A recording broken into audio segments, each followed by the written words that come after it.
এইভাবে ব্যায়াম করতে হবে, এইভাবে ব্যায়াম করতে হবে, ব্যায়াম না করলে এটা কমবে না। এটা তো রেকর্ড করতেছে।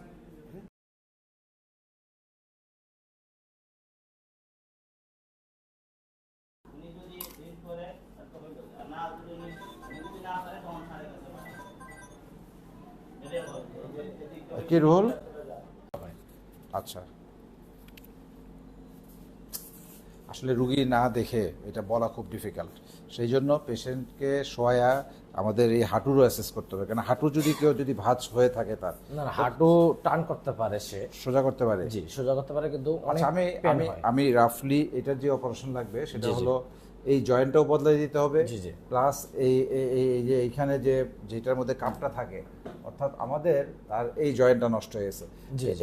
এইটা তো ফেলে দিতে হবে, হ্যাঁ, হ্যাঁ। প্লাস এই যে জায়গার মধ্যে এটা ঘুরতেছে জি। সেটাও চেঞ্জ করতে হবে। হ্যাঁ, হ্যাঁ, সেটা বাটিটা। বাটিটা চেঞ্জ করতে হবে। বাটিটা চেঞ্জ করলে তখন আর্টিফিশিয়াল দুইটা জিনিস একটার মধ্যে একটা ঘুরবে, এবং এটা মোটামুটি 20-25 বছরে কিছু হবে না। তো তার যেহেতু বয়স 50, মোটামুটি লাইফ এক্সপেক্টেন্সি, মানে অসুবিধা হবে হ্যাঁ, না। বুঝতে পারছি আমি। কিন্তু শর্ত হলো যে তার হাঁটুটা সোজা করতে পারে সে, কারণ হাঁটু এইভাবে ব্যাখ্যা করে হাঁটু সম্ভব না, হাঁটা এভাবে কি সম্ভব? সম্ভব না। সেই জন্য হাঁটু সোজা করে হাঁটা সম্ভব। হাঁটু সোজা থাকলে সে হাঁটতে পারবে এবং পেইন হবে না, এইটাই।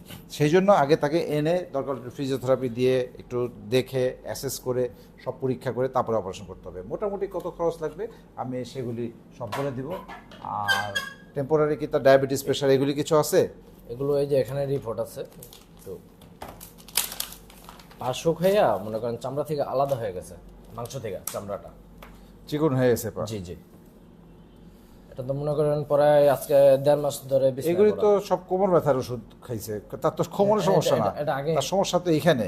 এটা ওখান থেকে দিছে, ঢাকা মেডিকেল থেকে খাইছে, তারপরে আরো কোন কোন ওষুধ নিয়ে খাইছে। আগে যেমন পায়ে সমস্যা ছিল, খোঁড়ায় খোঁড়ায় হাঁটতো, হাঁটার ফলে তখন ভাবছে যে অপারেশন করা লাগবে না, ঠিক হয়ে যাবে। এখন মানে এই সমস্যার বাটিটা পুরো ক্ষয় হয়ে যাওয়ার কারণে এখন বিছনায় পড়া সে।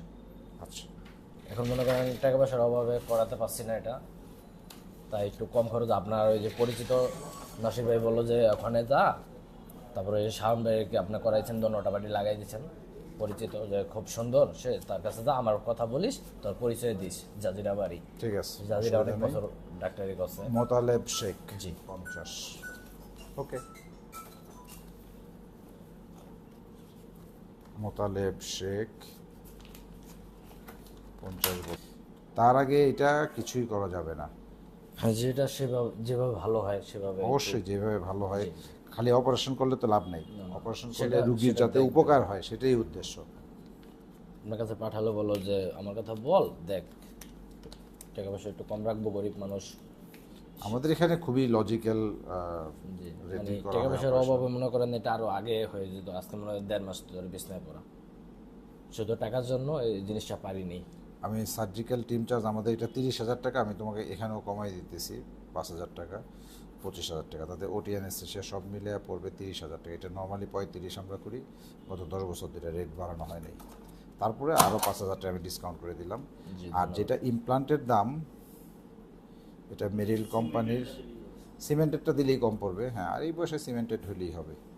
সিমেন্টেড যেটা আছে সেটার দাম হলো তোমার 1,25,000 টাকা। আচ্ছা, এর বাইরে তোমার ইনভেস্টিগেশন, রক্ত পরীক্ষা, রক্ত লাগবে 2-1 ব্যাগ, তারপর টেস্ট লাগবে, ইসিজি এক্সরে করতে হবে, সেগুলিতে মোটামুটি 5-6 হাজার টাকার মতো খরচ যাবে ধরো। জি, তারপরে ওষুধেও খরচ যাবে, জি।